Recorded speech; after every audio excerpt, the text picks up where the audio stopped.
an autoimmune diagnosis of inflammatory arthritis, then I am thinking of you, and this video is for you, and it's on the topic of mindset.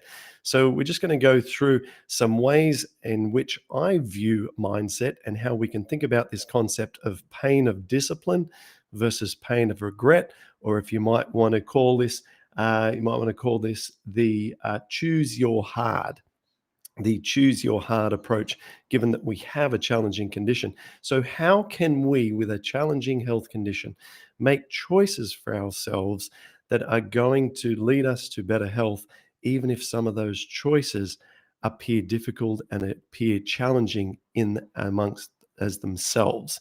So that's what we're going to talk about in this presentation. I'm going to give you ways in which you can address this with your food, exercise, even how you talk to your rheumatologist, and if you've got the right rheumatologist.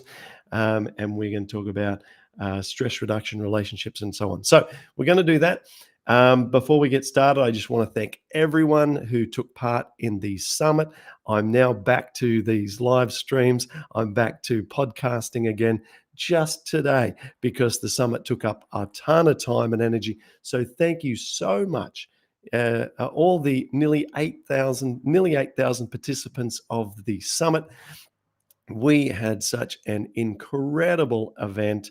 It blew my mind, and the feedback has been amazing. So, what a community we have. Thank you, thank you, thank you. And to all of the people who chose to own the summit by joining Rheumatoid Solutions and getting it as part of your membership, or who purchased the All Access Pass, thank you for helping me to recoup the costs and the 50 to 70 hours of time that I put in on that, and make it so that it's viable, so that I can justify doing it again next year. So we'll do the summit again next year.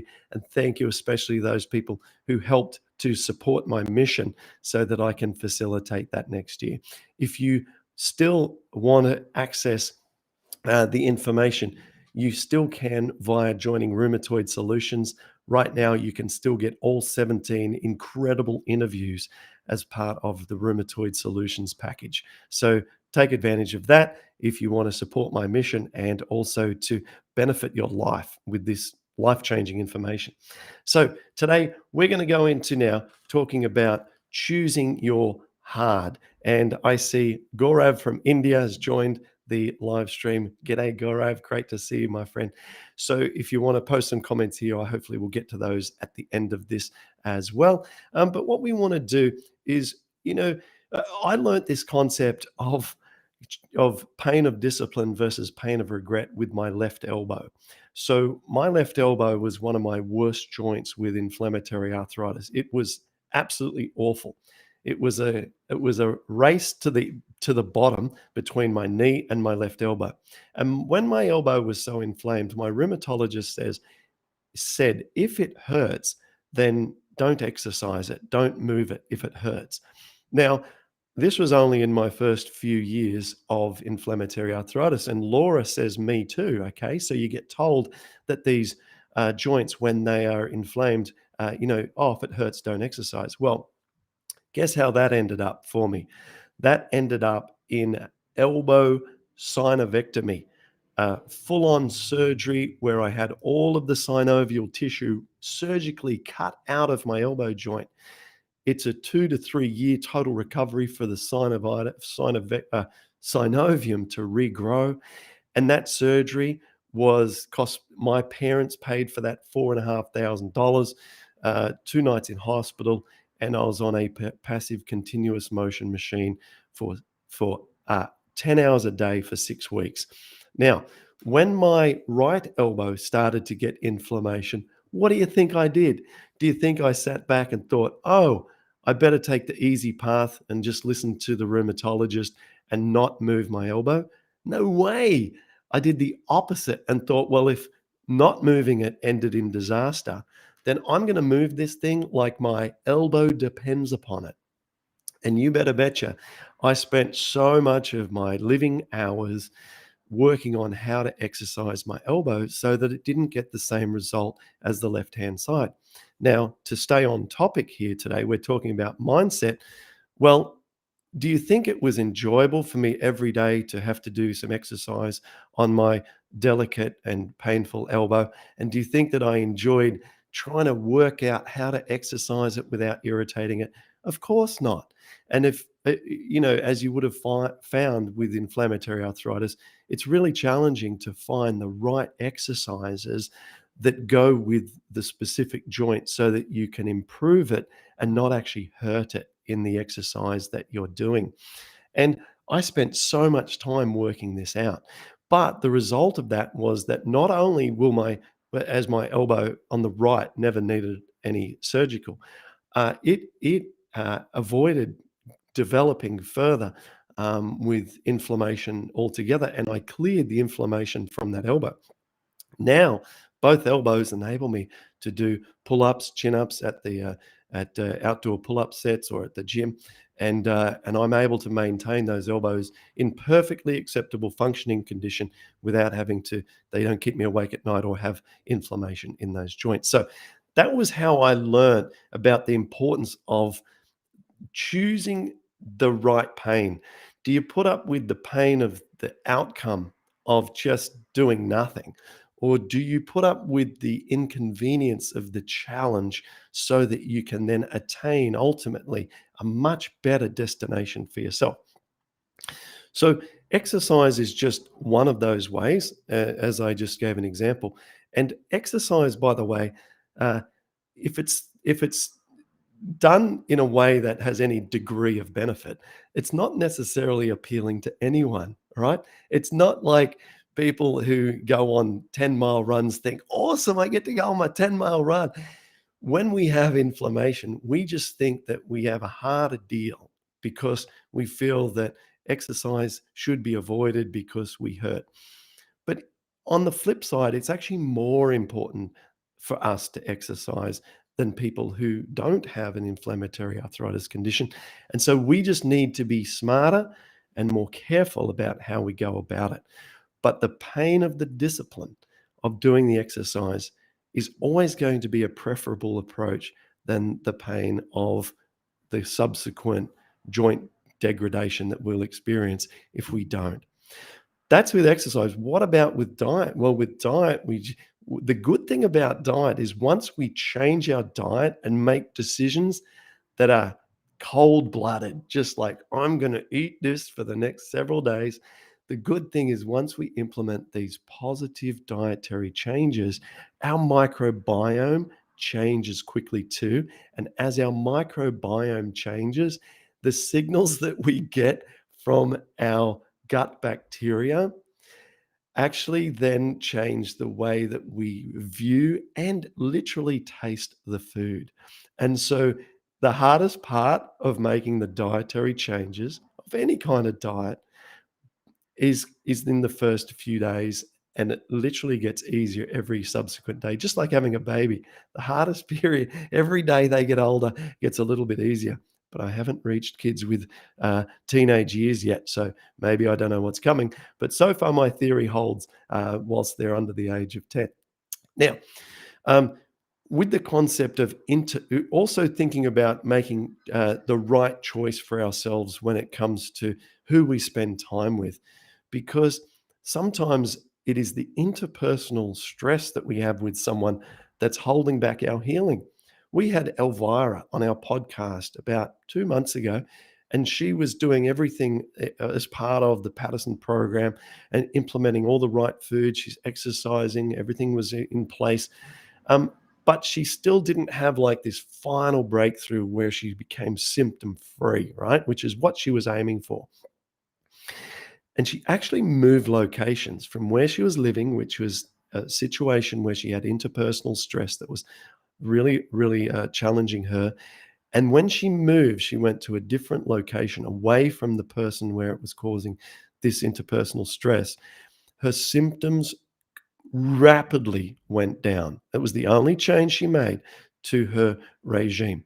Now, studies have shown that people with rheumatoid arthritis, their symptoms correlate with interpersonal stress. And what I'm talking about here is just people to people relationships, right? This stuff really sinks deep into our psyche and really can affect our health. The other way that interpersonal stress is aggravated is through the use of prednisone or steroids. So when we're taking steroids, these aggravate or amplify the negative impact of interpersonal stress, studies have shown.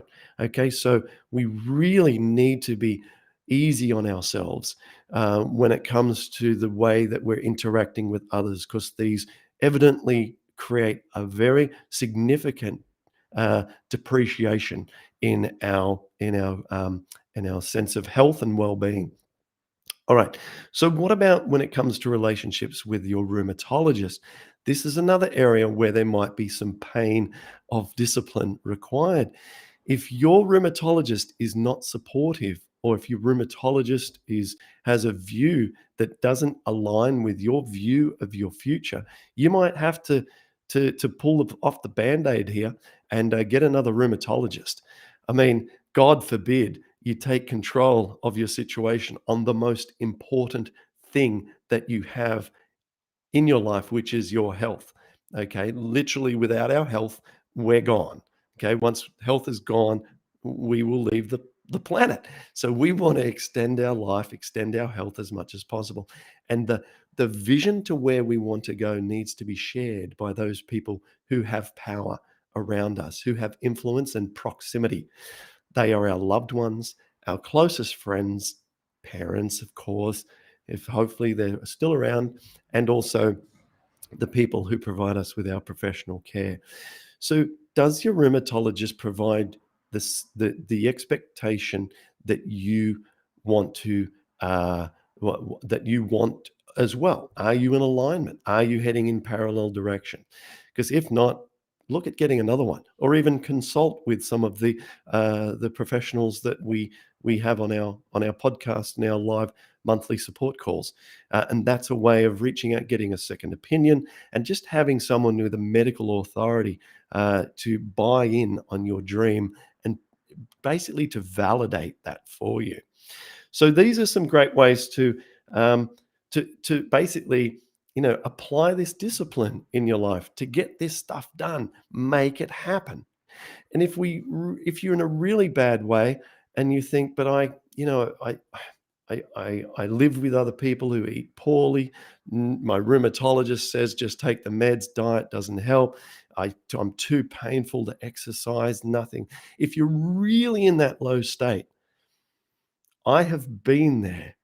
I know what that feels like. And all I can say is listen to our podcast. Listen to inspiring stories of people who have a trajectory of positivity and health and a better future than where they are now. Surround yourself, immerse yourself in a world that is more enviable than where you are, and picture yourself achieving that. Um, so we want to picture these outcomes in our mind. Dream upon these outcomes. And in the book, A Man's Search for Meaning, Viktor Frankl, he said that the people who survived the Holocaust and the captivity during these horrible war times were those that pictured a really wonderful outcome and future for themselves beyond this awful scenario that they're in right now. And this is so, so helpful. Dr. Nisha Manek, rheumatologist, spoke all about this in our summit. Her interview, she went into all of the steps of how to achieve this in our life in her summit interview. It's a sensational interview. So this is supported by science, supported by the laws of physics, is the manifestation of our objects in physical form via the focused intention of our mind. And so, I really encourage you to visualize what you want and focus on it with energy and passion. And write it down. Set a goal for yourself, what you're looking for. Right? What is it that you're trying to achieve? Write it down. I've got a book that I keep all of my notes in. You can see it's just chock full of Clint's messy. What's this thing? Sketches from the kids. Okay, more. Okay, so that wasn't me. Um, Well, maybe it was, but kids draw in here as well. But all the stuff that's going on in my life and things that I'm trying to do, health and non-health related stuff, it's jotted down. So I hope you're finding this interesting. If you've got any questions, throw them up now in the chat because my presentation plan is coming to an end. So if there's things you want to ask me, throw them in now. If there's something bothering you with inflammatory arthritis, then well, I can't answer that one because someone's asked me a question in French. I'm sorry. Anything but that, or Spanish, or Japanese, but in English, I'll take your question. And so throw it up now, and I'll address a question or two before I wrap up if I have them. And then what we want to do is remove counterproductive surroundings. This ties into the people, but what about the foods? Are there things in your cupboard that you tend to snack on that's not very productive, and that actually you shouldn't be doing?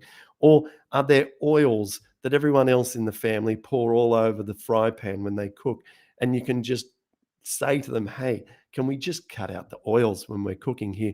And of course, there's so many ways that you can do that, and so many recipes that you can use to avoid having to cook with oils to make that happen and make the meals delicious, healthier, and everything's easier to clean. By the way, think about when you're consuming oils, uh, think about how hard it is to emulsify that oil off those pans and how hard it is to clean grease off stuff. Remember, we're 70% water. The water and the oil have never mixed. If you've ever looked under a car where they've undone the sump plug and the oil sits on top of the water, they don't mix. And we're 70% water. So putting oil, it's not a good combination, right? So just a little aside there. So set aside those things that are in your cooking environment that aren't going to help you, and throw them away. They're all junky stuff. Anything I'm talking about thrown away, it's cheap. It's crappy oils. It's like crackers. We're talking about like chocolates and junk stuff left over from Halloween. Get it out of the house. You'll be so much better for it. Okay. So I hope that's really helpful. What we covered today is you've got to choose your hard. It's a great phrase. I picked up that one today from Tiffany. I just spoke to Tiffany on a podcast that'll be coming out soon, and Tiffany has completely eradicated her ankylosing spondylitis. Okay, so we're talking about boom. Absolute reduction of symptoms to the point where her C-reactive protein down from 40 to 0.7 milligram per liter. Rheumatologist says you don't need medication from my office. So this is what's possible when you put this information in practice, using all of the information inside the Rheumatoid Solution System. So if you're looking for a program that incorporates not just the mindset, but all the diet, exercise, medication, stress reduction, the whole strategy, go to rheumatoidsolutions.com and join us on the live calls and follow it all. It's all there for you. Aaron has answered, will a chiropractor also help? Well, give it a go. A chiropractor, if you have joint inflammation, is not going to be addressing the underlying cause. But I mean, for everyday kind of stuff that's going on with a immobility in the back, it could absolutely help. So I would explore it and see how you go. Very case by case, depending on if it's due to inflammation or not. Laura says, mindset is so helpful. Thanks, Laura. And I hope this video has helped you. And I've got two more comments here. Oh, three more. G'day, Mike. How are you, Mike? Every time I listen to you, you make me feel better. Thank you, Clint. Well, thank you, Mike. And they've just made me feel better. That's nice. For everything you do for us, gratefully yours, Mike, in the Golden Isle, St. Simons Island in Georgia. Wow, what a beautiful place. I hope you're really having a great day there, Mike. And I'm glad that this has made you feel a bit better. And I will continue to try and share some of my views on how to address these challenging things in our life. Kim says, can gluten and maple syrup cause pain in psoriatic arthritis? I eat whole food plant-based, but I eat these items. Kim, just take them out for a few days and see what happens. So the thing with food sensitivities is so many of them are unique. The The science is really clear that whole food plant-based is the way forward, not just with rheumatoid, but with psoriatic arthritis and all the forms of inflammatory arthritis, including ankylosing spondylitis. So don't get misled by the communities and so on that say that you have to avoid starch. This is in practice completely counterproductive. Kim, I would try gluten-free for a while. Our approach, our program that's worked for so many thousands of people is gluten-free, and you test gluten in at a later point so that your body can then see and experience the difference pre and post gluten. But in terms of maple syrup, look, maple syrup, that's an easy one to swap in and out. If you're having it daily, just have a day where it's out of your diet. I don't expect it's going to be a really major issue, but as I said, just test these things. There's two more on my screen. Laura says, the rest of my body is doing good on the Patterson program, except one joint. Does this happen typically? The one that is likely to not respond is the one that is most damaged, or it's the one that doesn't get moved the most, or it is one that has had rheumatoid arthritis the longest amount of time, or it is one that has had a what you would say a damage to it before diagnosis. So we're talking about a joint that may, for example, in a knee, have had an ACL tear, or it may have had a meniscus tear. And as a result, that is a vulnerable joint, and that's likely the one that doesn't respond. So that one is going to require some extra love and attention. And if it is the only one that is not responding, and I'll just display that comment there. So if it is the only one that is not responding, consider a cortisone shot into that joint. Talk to the rheumatologist about about that. Excuse me. I'm not adverse to a cortisone local injection into a joint where it is the only one that's not responding, because that can be really beneficial to that joint. And then you really have gotten rid of the inflammation across the whole body. So that's a real good option. Okay. Okay. So, whoops, let me just try and I got a little bit of a look at this nifty little feature. Mike says, can gout look like rheumatoid arthritis in the feet, in the fingers, where my rheumatologist acts like there's nothing he can do for me, even though my fingers look like pretzels? I'm sorry to hear that. It's a funny visual with the pretzels. Mike, I tell you what, I don't know is the answer. Gout typically shows up in the toes, but I can tell you that if it is gout or rheumatoid, it will respond well to the same Patterson program approach that probably you already have, given that you said that you follow my work. So continue on that path. If it's gout, it'll respond very quickly. Within a month, you should crush the inflammation in gout following this strategy. All right. Replace flour with almond flour, says Christina. That is sure, you can try that. Almond, it's I have my thoughts about that. I won't go into a lot of detail about that. Swap it out. Christina's made a nice suggestion there. Give it a try. Okay, what's this next one? Um, oh, Caleb says, great reminders. Candies in the house after Halloween is dangerous. Absolutely. Absolutely. So Kim says, thanks so much for your answer. That's nice. And here is the misunderstanding that a lot of people have who have uh, ankylosing spondylitis, no starch for ankylosing spondylitis. All I can say is that is completely the wrong mindset, the wrong approach, and that I have only consistently seen that if you follow the Patterson program, which contains a plant-based diet with complex whole food carbohydrates, that I've only seen improvements for people with ankylosing spondylitis.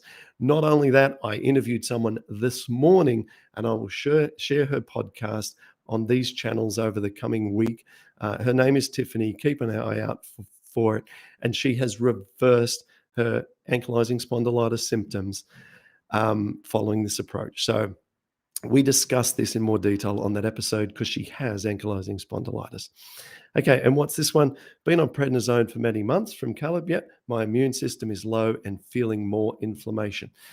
Prednisone is my least favorite medication for its impact on gut health, and so I would definitely encourage you to look into the research. If you haven't got our program and you haven't got our materials and the research we've provided, look onto them online on PubMed, and you will find the relationship between steroids and gut uh, leaky gut, which is intestinal permeability. So what happens is that you're taking a drug to reduce inflammation, but it actually causes more of one of the underlying causes of RA. It's horrific to think about, but that is the reality. And prednisone in injection and in oral tablet form both do this, both create this increased intestinal permeability. So I would highly encourage a conversation with the rheumatologist to say, hey, perhaps there's a disease modifying drug or a biologic drug that would be an alternative so I can get off the prednisone. Gastroenterologists frequently do not prescribe prednisone for more than 6 weeks at a time because of the known impact on the large intestine. Okay, so I hope that's been helpful. There's no more questions on the computer screen for me right now, so I am going to wrap up and just say thank you to all of you once again who are putting your health first and aiming for the best possible life that you can create for yourselves with the right mindset, not having a victim mentality, but having an attitude of the pain of discipline is more superior than having the pain of regret of not doing what I did with my left elbow and letting it just sit there and not exercising it, eating the wrong foods. No, choose the right choose the right things for you, even if they require a little bit more effort than some of the easier paths that you know aren't going to be supportive. I hope that's helpful. Christina says, thank you very much. That's so helpful. Thank you, Christina. I really appreciate that. And I wish everyone the most wonderful rest of your day, wherever you are in the world. It's bye for now and see you soon on the next video.